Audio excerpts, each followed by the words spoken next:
Kalau kita menginterpretasikan kita dizolimi, ya kita akan merasa dizolimi. Kita menjadi korban. Tapi kalau kita merasa bahwa enggak, aku nggak merasa dizolimi, ya kita nggak dizolimi.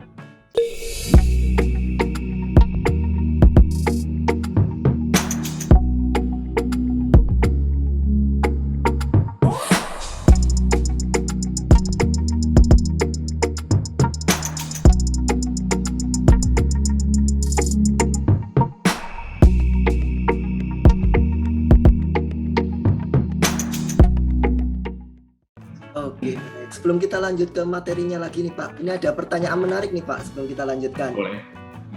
Pertanyaannya seperti ini Pak, saya pernah difitnah dan disakiti orang lain, tapi entah kenapa saya kok biasa aja ya, dari hati nggak marah, pokoknya biasa saja. Padahal dari masalah saya tergolong dizolimi, apakah saya normal?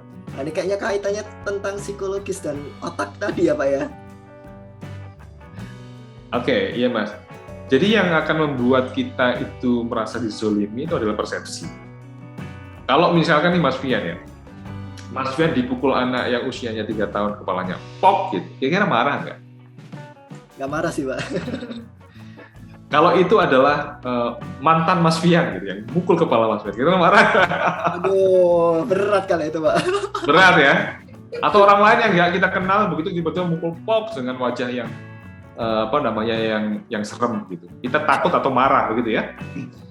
Dan kita merasa dizolimi ya. Nah, yang menentukan kita merasa dizolimi itu apa? Itu kan pertanyaannya. Interpretasi tentu saja. Reaksi kita. Kalau kita menginterpretasikan kita dizolimi, ya kita akan merasa dizolimi. Kita menjadi korban. Tapi kalau kita merasa bahwa enggak, aku nggak merasa dizolimi, ya kita nggak dizolimi.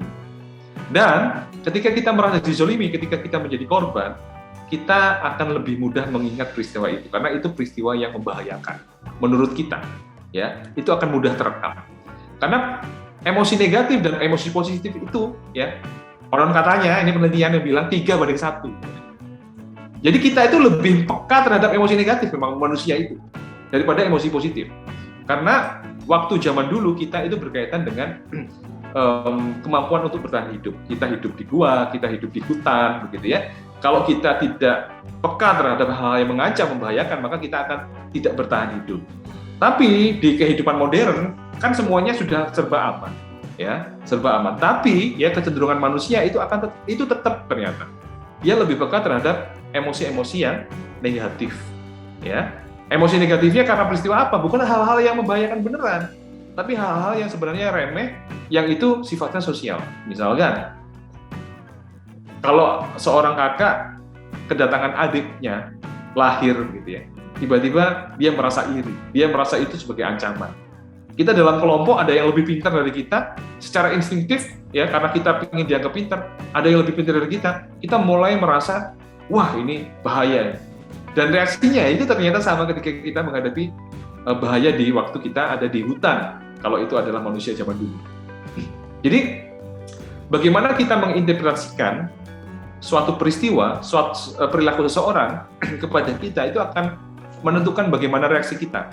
Bahkan apakah itu bahaya ataukah itu bukan bahaya. Gitu. Kalau Anda merasa bahwa dia memfitnah saya, dia menzolimi saya, tapi saya biasa-biasa saja, ya nggak apa-apa, itu bagus kalau gitu.